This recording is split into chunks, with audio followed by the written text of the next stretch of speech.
Hey folks, how's it going? Welcome to our walk and review. I'm Jesse. I'm Melissa. You know, the last time I said it was cold? Yeah.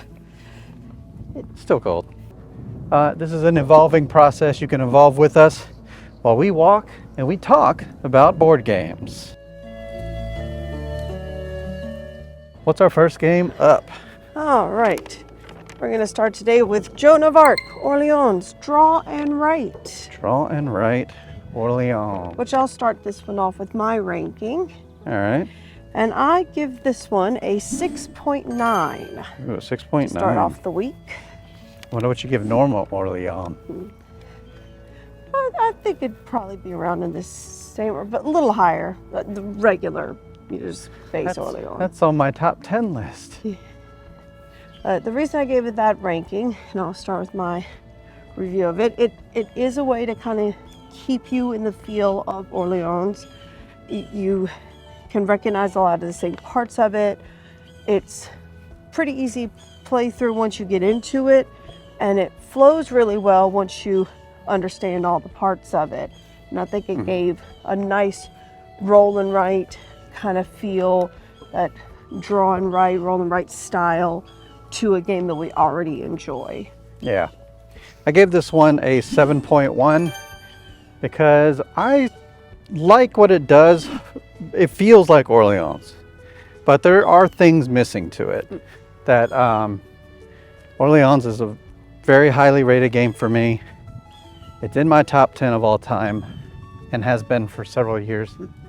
I thought I would like this more, but the problem is it's too much like Orleans. Like, do something new with it that takes it to another level. A side step or something like that would be fine. It doesn't always have to be a step up, but this one feels like, let's see if we can make Orleans into a draw and write experience.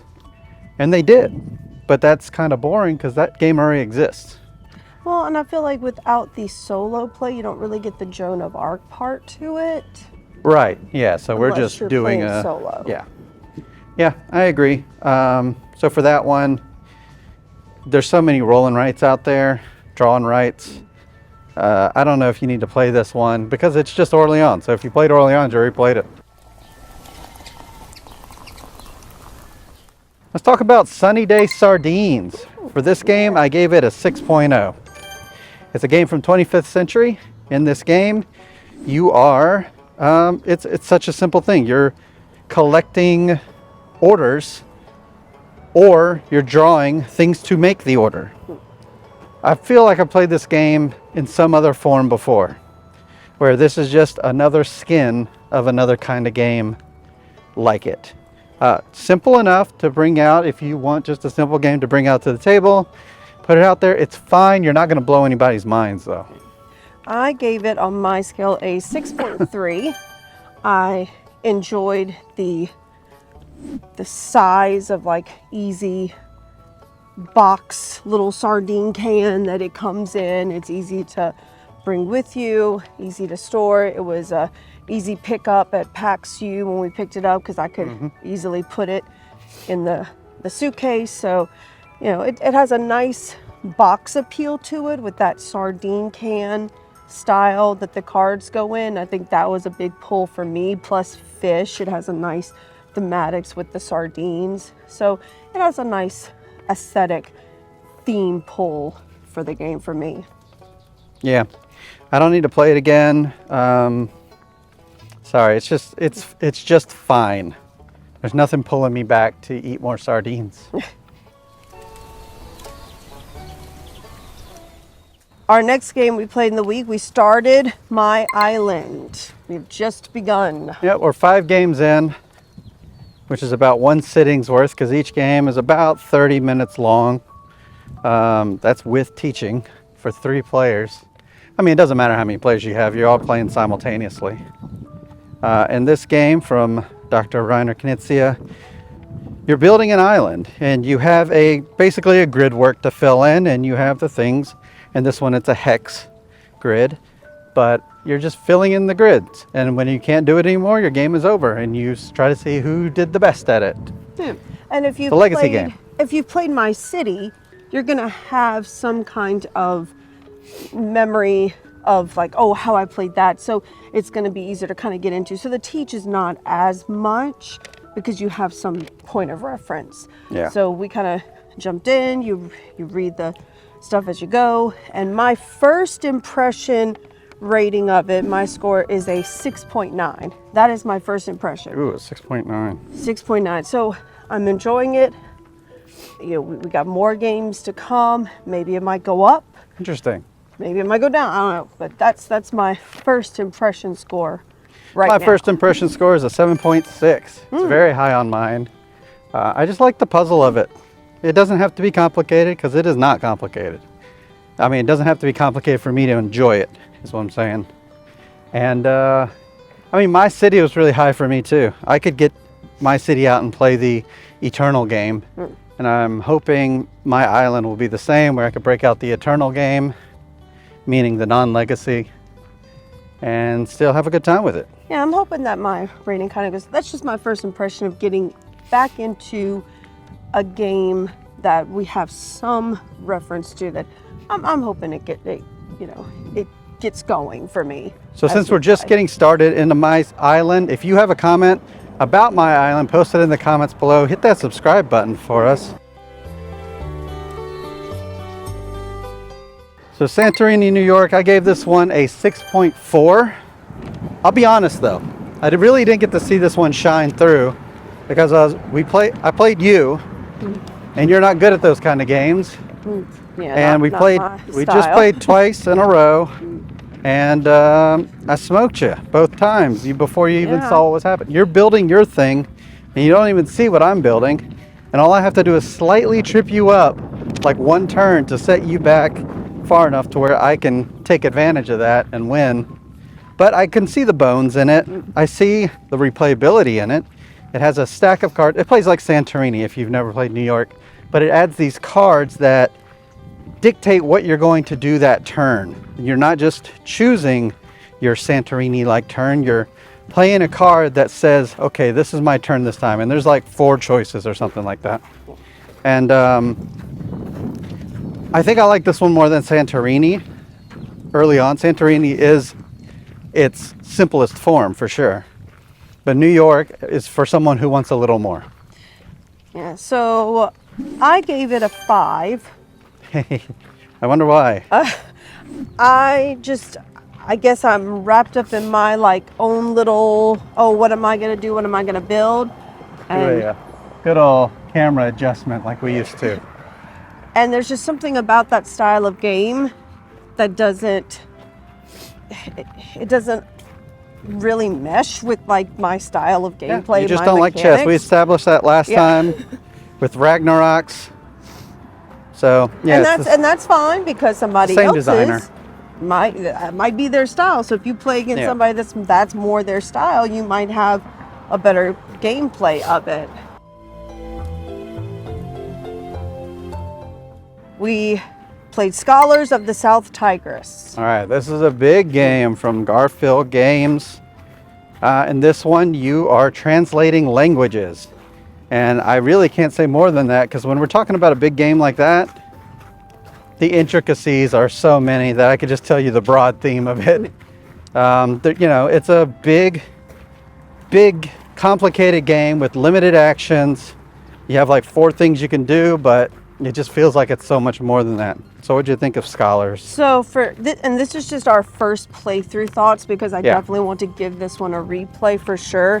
My first playthrough is a 6.5. It's definitely good, solid 6.5, but I want it to be better because I really enjoy those style of games, like Shem Phillips games. I really enjoy them, so I want to enjoy it as much as I've enjoyed others that I've played before. So just a 6.5 first playthrough, but I really want to play it through again, give another shot, see if there's something I could do better next time, because like I said, it is a big game. So there's a lot to try to take in first playthrough. I think for a game like this, you need somebody forcing the ending, and that's the problem we had is none of us were forcing the ending. We were taking every single action and ended up staying on the table for way too long. And I recall Wayfarers had that same issue. And then I played Wayfarers again with somebody who didn't have that problem. I am hitting all the bad rocks I just here. hit a stick or something. So, to be clear, I'm having an ankle issue today, and it's like aggravating it. Ooh. So, anyway, all right. So, Wayfarers had that same issue. It just stayed on the table way too long with us. Then I played it again, and it was fine. It wasn't a long game. Someone was forcing the ending, and they ended up winning because of it. It rewards somebody to finish the game. I think Scholars is like that too, and maybe South Tigress in general just always wants to be like that. Sneak peek, we are going to talk about Inventors in a little bit. So yeah, I need to play it again, probably with that same person. We're going to have a game day, and they'll be there, so maybe that'll come out again. Yeah. But yeah. So I'm willing to give it another try, but for now, it's a 7.0 for me. All right, then we played some games out of our small games boxes, and we started with Ramen Fury, which I gave a 6.4 on my ratings for that one. I felt like it was definitely a game that you had played before, but it had been a while, and I hadn't played yet, so it's kind of one of those, oh, let's take this out, I want to give it a shot. And it's a fine game as far as if you just want a simple, easygoing little card game that has cute pictures with fun, make you want to eat ramen kind of foods on it. But that's it for me. I mean, the gameplay of it is very simplistic. You're just trying to fill your bowls with ingredients to make ramen. You put your flavor packets in, and then you hope you don't make it too spicy, but somebody else could come along and spoon stuff out of you and put it here. So, I mean, there is a cute mechanism to it, you know, so I enjoyed it, but it's just a very simple card game. Yeah, this falls into the same pit that Sardines fell into for me. These throwaway food games, they're fine. Oh, let's turn here. But yeah, this one got a 5.8 from me. I don't ever really need to play it again. It's just okay, and even then, I prefer Sardines clearly from the grading scale. But let's see, what about for mine? Yeah, I'm not really crazy about it. I actually gave it a little 0.1 more on the ramen. I guess I just like me some noodles. I mean, as far as the food goes, I prefer ramen over Sardines. But as far as the play, the gameplay, yeah. It just had too many little, it has like 6 things you can do in a turn, which is too many for a little game like that. Sardines had 2. Ramen had the limit that you had to remember, like you can only have 5 in each bowl and stuff like that. The other game really didn't have that. So, you know, whenever you have so many limitations for the players, it's too much to remember for something as simple as that. Then we kept going with our small box games and went to Hive Pocket. Hive Pocket. I remember my grade for that. I gave that one a 7.8 because I've always been a huge fan of Hive Pocket. And this is another game like chess that you may not like. So I suspect a low grade coming. But you'd suspect correctly. I mean, when I broke this one out, I told you the rules off the top of my head. Now, I know I just said the thing about Ramen Fury, but Hive is just going to fall in a different category just because it's like remembering chess moves. I know what the rook does. I know what the bishop does. It's the same thing. I remember what the ants do. And this one, Hive Pocket specifically, is a much smaller system. Fits in a pocket, really. We keep ours in a little plastic thing. I still like it a lot. I have a lot of memories of playing it with various people at game nights.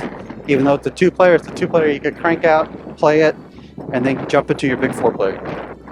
And see, this one, I have trouble seeing that, like that chess style, seeing 2 moves ahead of what you're doing right now. And so when you have to put out a bug, okay, this one's gonna jump and this one's gonna move this many, and you gotta move this person to protect the queen.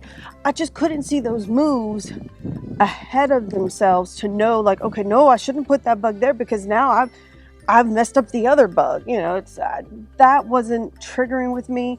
I do like the pieces though. I really like hex pieces in a game. That's yeah. The actual pieces themselves are nice, solid hex pieces. Really nice little colorful bugs.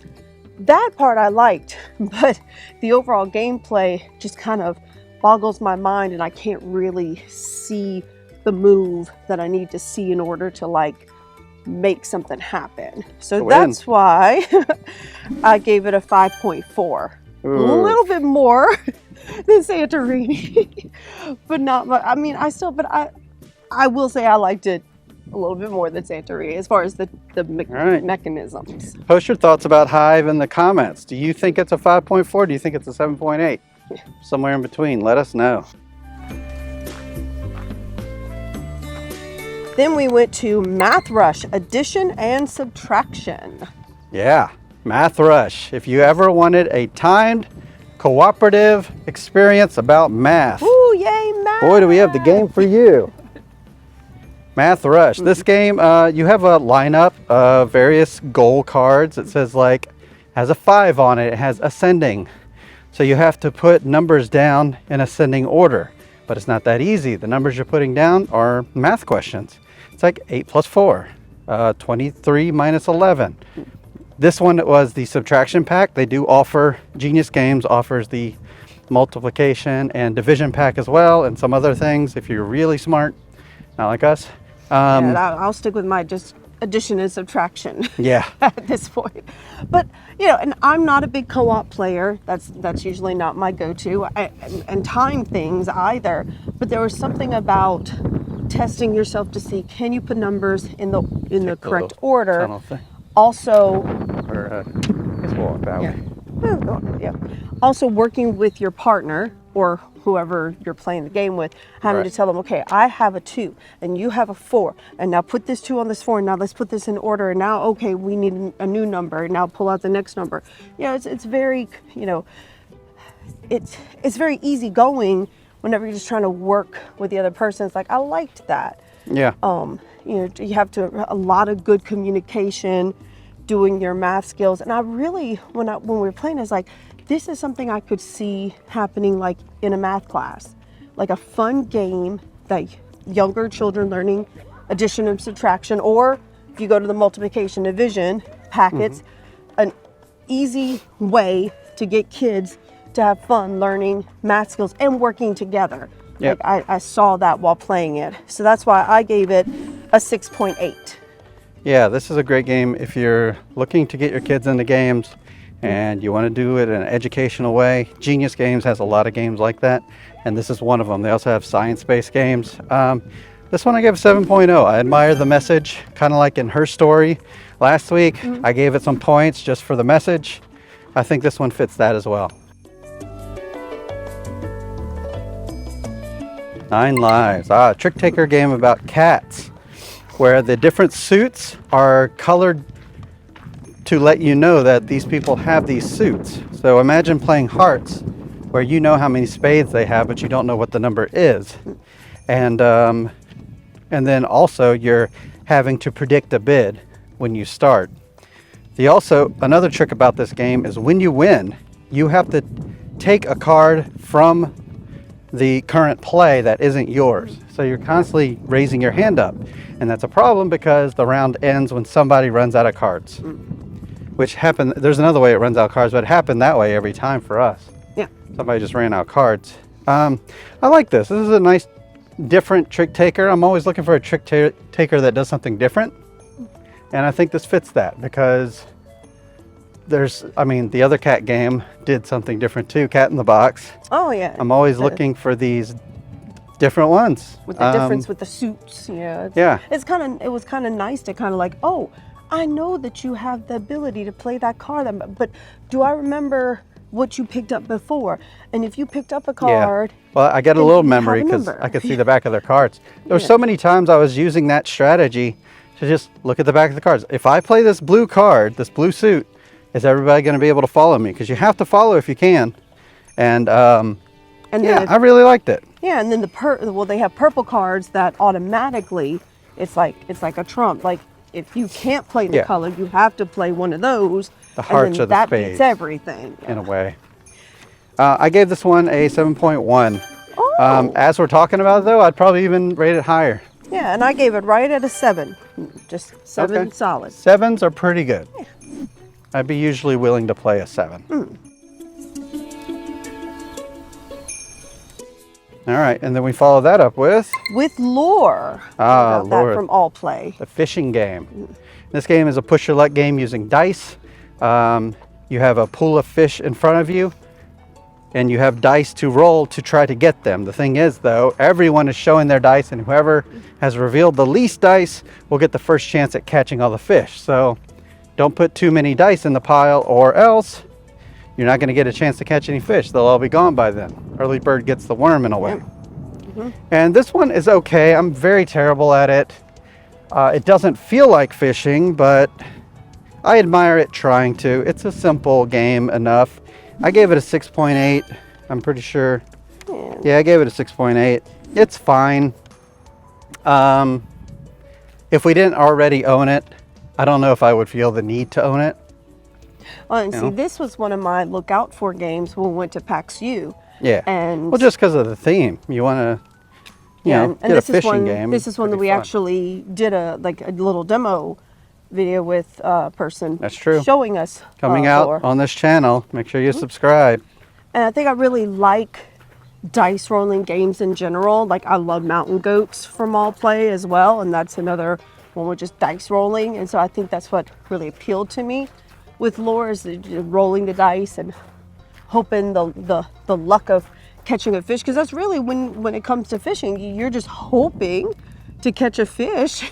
Yeah. You don't always catch one every time you put out the rod and reel. So it's like I kind of liked that about it, that randomness of, oh, maybe I put out 5 dice in my pool, and it's somebody else just used 1 die. It's like, oh, they get to roll and they might catch 2 fish and there's nothing left for me. So kind of like that about it. That's why I gave it a 7.1.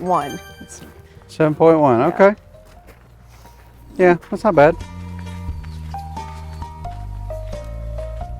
Inventors. Let's see.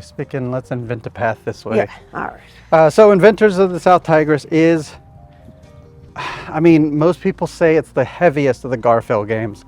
But in my opinion, once you get down a Garfield game, they kind of play in an easier way. There's only like 3 to 4 things you can do. So you're really just carrying out the thing. We did have to print a player aid to make sure we went through it all. That was for me a game changer when it came to just because you might only it tells you the steps. You might only have 4 actions you can do, but there are a lot of sub actions to that one action, and it matters to go in the order of like how it's presented to you. And I notice even with the player aid sometimes, like, okay, I really got to pay attention because did I put my thing on that card? Did I flip that over and put in the right place? It's just little things you have to really be aware of while you're playing to make sure you didn't shortchange yourself. You did not give yourself what was coming to you. Yeah, so there are very limited action, but a lot of parts to each action. Yeah, so this, unlike the Wayfarers and Scholars, didn't outlast itself on the table because of the way the round structures are. It's more of a traditional Euro where you spend as much as you can, you stay in the round as long as you want. However, you will run out of resources and eventually you'll come to the point where there's nothing to do. So Scholars didn't really, or the other ones, I guess they did, like Scholars had that in the lineup of cards, but there were some of those actions you didn't need to take. So I felt like that stayed around too long. But anyway, Inventors, it's a 3-round system. We play the 3-round game, which is the shorter one. There's a 4-round one. Yeah, in the 4-round one, there is a card that you play with in the 3-round that you wouldn't get in the 4-round, like the little. Yeah, it just gives you extra goods that you would normally be getting in the 4-round system. But anyway, if you're a fan of the South Tigress game, this one feels a bit different. Let's turn here. Feels a bit different in a good way to me. I gave this game a 7.4. I gave it a 6.9. Interesting. Okay. I feel like you skew lower and I skew a little higher. Interesting. Okay. But yeah, I'd play this one again. It's not calling me back like the other ones were in the West Kingdom games, but it's still pretty good. Star Wars, the deck building game. Yeah, this is a 2-player game, Rebels versus the Empire. And the unique thing about this is the row that you buy. I'm assuming you already know things about deck builders. So in deck builders, you have a buy row. In this one, it's called the outer rim. And if it's something for my deck, the Rebels, it faces me. If it's something for you, it faces you. And then the neutral guys are kind of turned sideways. The players have a chance to take out the things on the outer rim before the other player has a chance to buy it. So Darth Vader shows up, I can attack Darth Vader before he even has a chance to go in your deck. Otherwise, it plays like a simple deck builder. I think at that point, you're trying to take out the enemy's base 3 times, and they get to choose the bases that they want that gives some sort of benefit. Yeah, as far as this goes, it reminded me a little bit about Star Realms in a way. Like someone took the idea of Star Realms and then tweaked it a little bit to fit into the Star Wars universe. Now, what I really liked about the attack and the resource markers, they had actual markers where I could keep up with it better. Because in the past, if you're just trying to count cards, sometimes I would forget, like, how many resources do I have again? Or wait, I'm going to attack for how much? I'd have to recount. But this one, there's actual little resource markers. Yeah, little cubes. Like little cubes that you can actually put out that visually shows you, oh yeah, I'm going to attack for this much. I'm going to have these many resources. And you know, that I liked because it kind of kept me in check. I was able to keep up with it better. And I love deck builder games. That's one of the first kind of style of games we got into in the hobby when we started. We played a lot of deck builders at the beginning, and I think it brought me back to that feeling of like what got us started in the hobby. So I really enjoyed it. I gave it a 7. 7? Yeah, I gave this a 7.2. And yeah, I liked it. If we're ever playing like just 2 people and want to play a deck builder with conflict, I think that's a good one to bring up. Wingspan Asia. This is the duet one. We did the duet. Yep. So this is a review strictly for the duet version, not the 6 to 7 player version. We didn't play that. So the great thing about Wingspan Asia is if you've never played a Wingspan game before and it's just the 2 of you, this is one you can get because everything you need comes in the box. They say it's an expansion, and it is. It can be expanded into the main game. But if you don't want to buy the main game, just buy Asia and you have a 2-player game right in front of you. Everything included. So it's more Wingspan, except they add a duet board that adds an area control element to it. So if I build a bird in the forest, I get to put a little duet token in the forest space, and eventually you're just trying to have a continuous area, and you get points for that at the end of the game. And it has to match whatever was on your bird. So say, match the wingspan of it, match what it ate, or match, what direction the bird's facing, left or right, something like, and those are little things like I would never think to notice in the regular game ways of it, but I was kind of noticing like, oh yeah, that bird's head's to the right, or gosh, how big is that bird? I like finding out those little things about the cards. The bird facts. Yeah.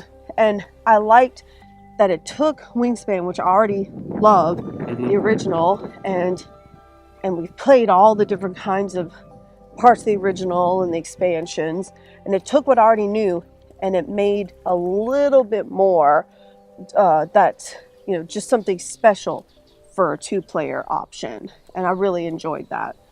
Yeah, so this is just more Wingspan with a duet twist, and then the goals are also duet, all about the duet board. So yeah, if you just want a 2-player version of Wingspan and you don't want to buy all that stuff, this is a good one to get. I gave it a 7 point, what did I give it? 7.3? Oh, 7.2. 7.2. Yeah, I gave it a 7.2. Hey, we matched. There we go. 7.2. Yeah, Wingspan's good. Some people hate on Wingspan just because it's popular, possibly, or maybe it's too simple for them.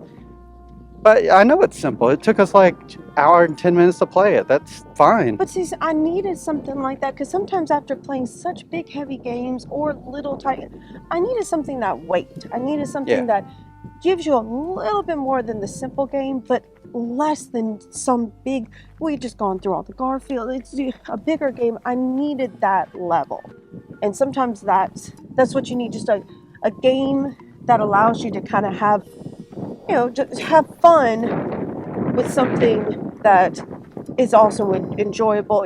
Finding out facts and just knowing that you like that game is kind of what brings it back to the table. Because I definitely would play that one again. I think I would actually bring that out maybe before bringing the big one out. Because I like this. As far as for 2 players, for sure. For a 2-player option, and that's what you're kind of looking for. We go to pull out these games maybe we haven't played yet, or it's been on that shelf, and gosh, I need to get this out. Yep. When you enjoy it that much, you're going to get it back to the table sooner. So let us know if there's been any games on this list that you really enjoy. Let us know what you gave a BGG score of it for. And till next time, the box is closed.